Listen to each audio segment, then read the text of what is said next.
San Miguel Beermen isang panalo na lang, champion na naman muli.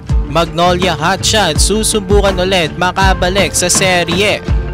So isang panalo na nga lang ang San Miguel Beermen matapos talunin ng Magnolia Hotshots sa Game 5 sa score na 108-98. Abante na naman nga sila sa serye matapos matalo ng dalawang magkasunod na laro dito sa Hotshots.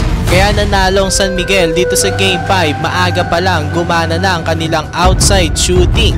Simon Enciso ngayon lang ulit ginawang starter, magandang ipinakita dito sa Game 5. Simula pa lang ng laban, nakadalawang tres na siya agad. Tapos off the bench, Jericho Cruz biglang nagliyab din ng mga kamay sa labas. At nagtuloy-tuloy na ang kanyang magandang nilalaro hanggang 4th quarter na kung saan umiscore siya ng 30 points at may 8 out of 14 from beyond the arc.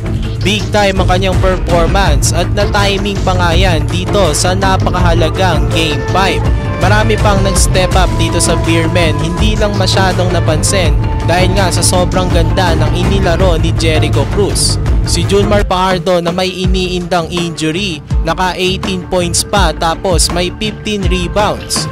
Si Simon Enciso, big time din ang ipinakita, 15 points. Don Trolliano naman naka 10 points off the bench.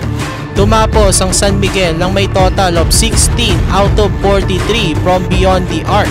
Kumpara sa Hotshots na mayroon lamang 10 out of 26 sa labas. Medyo maganda naman ang depensa pa rin itong Magnolia kay Benny Boatwright na hinallowed lamang nila maka-score ng 21 points dito sa Game 5. Kaya lang hindi siguro nila inaasahan na puputok ng ganito sila Jericho Cruz at Simon Enciso. Maganda pa rin naman ang inilaro ni Tyler Bay na may 34 points. Gio Halalo naka 17 points. Ian Sanggalang may 15 points naman at Paul Lee 12 points ulit. Ang nawala sa Hotshots nung Game 5 ay itong sinasabi natin na pinaka-consistent sa kanila this playoffs, especially dito sa finals na si Mark Baroka. Umiscore lamang si Mark Baroka ng 4 points sa Game 5. First time niya nitong finals umiscore ng less than 10 points.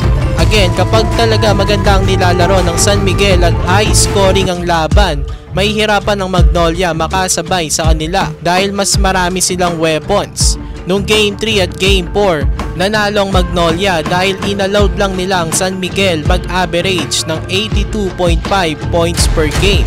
At kung titingnan nga talaga natin ang mga panalo ng Magnolia Hotshots ay galing sa low scoring game. So sa Game 6, kung malilimitahan lang ng Hotshots itong San Miguel sa 80 to 90 points, may tsansa sila. Pero kung hindi naman nila mapipigilan ng mala-juggernaut na opensa ng Beermen, baka matapos na ang serye sa Miyerkules.